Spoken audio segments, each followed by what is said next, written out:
Mount Abu. और आबू का नाम लेते ही दिमाग में आती है प्रजापति ब्रह्मा कुमारी विश्वविद्यालय। ये विद्यालय शांति को लेकर अनेक आयोजन किए जाते हैं। इसको लेकर चंद्रकला दीदी हमारे साथ मौजूद है, उनसे जोड़ते हैं। देखिए चंद्रकला दीदी जी, पहले तो आपका तेजी न्यूज राजस्थान पर बहुत बहुत स्वागत है। बहुत बहुत शुक्रिया। मुझे भी बहुत अच्छा लग रहा है यहाँ आकर, आप सबके बीच में आकर। लेकिन मैं साथ साथ एक बात कहूंगी, संस्था का पूरा नाम प्रजापिता ब्रह्मा कुमारी ईश्वरीय विश्वविद्यालय है, जहाँ से मैं आप सबके बीच में हूँ।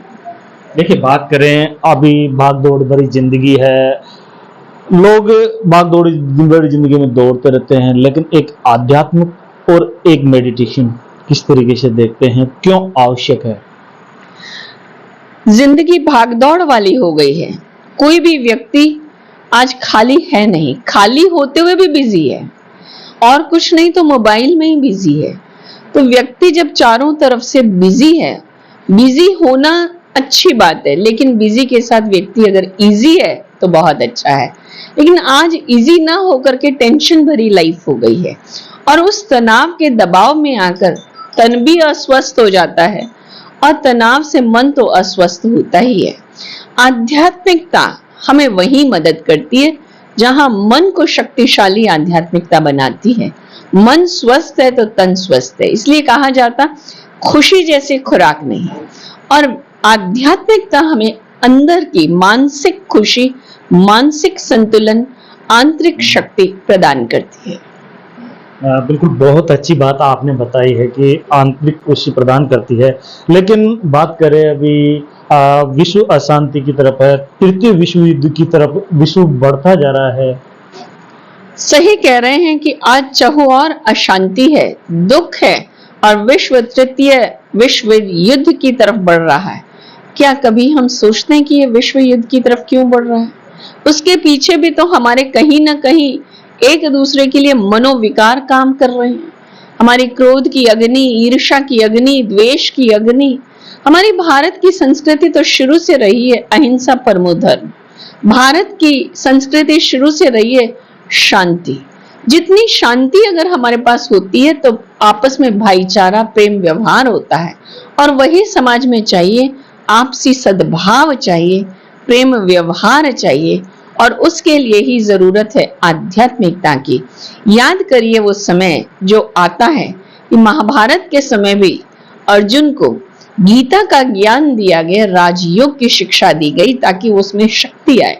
आवश्यकता है ऐसे समय पर हमारे अंदर भी पुनः आध्यात्मिक जागृति की, जिससे मानवता जगे, जिससे एक दूसरे के प्रति फिर से पुनः प्रेम भाव जगे, और हम एक दूसरे को क्षमा करके आगे बढ़ सकें। क्षमा सबसे बड़ा, यूं कहें, आभूषण है या एक अस्त्र शस्त्र है, जिससे हम आगे बढ़ सकते हैं, समाज को आगे बढ़ा सकते हैं। बात करें, अभी कई बार खबरों में देखने को मिलता है, कई बार कवरेज करते हैं, कभी डीएसटी कार्रवाई करती है कि बड़ी बड़ी और लगातार जो नशे की खेप है वो पकड़ी जाती है। लेकिन सबसे बड़ी बात यह है भारतवर्ष में कि आज का युवा भटक चुका है और नशे की तरफ बढ़ रहा है। क्या अपील करना चाहेंगे आप?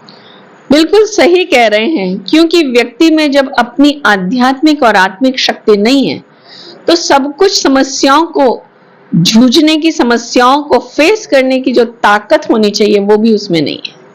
परिस्थितियों में टिक पाने की ताकत न होने के कारण वो देखता है तो नशे की तरफ देखता है, जिससे थोड़ी देर के लिए सुध बुध खो बैठे, भूल जाए, समस्याओं को भूल जाए, और उस समय वो समझता है मेरे जैसा कोई नहीं, क्योंकि उस समय समस्याएं उसको दिखाई नहीं दे रही।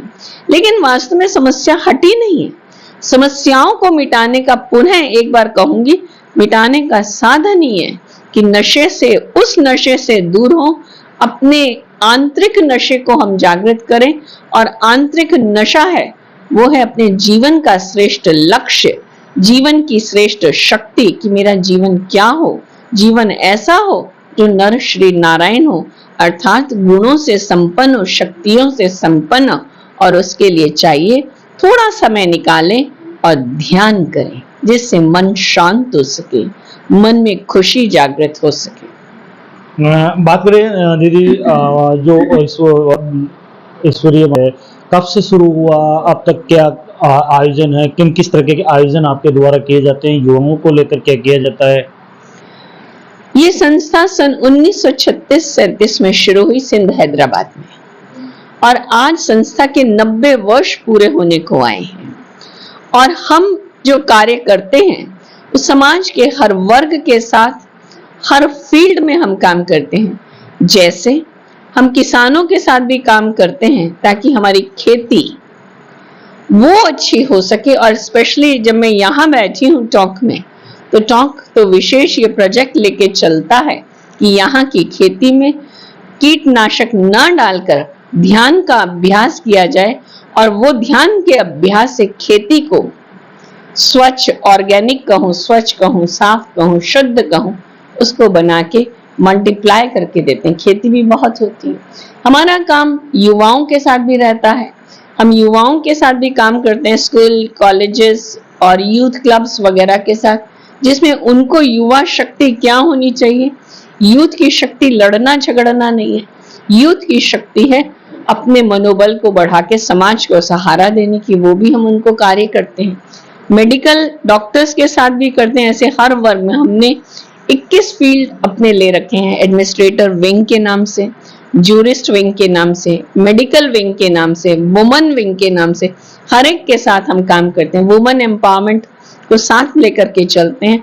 और ये संस्था तो प्रतीक है नारी शक्ति का, जिसमें नारियां विशेष इस संस्था को चलाने में, प्रशासन में कार्य करती हैं।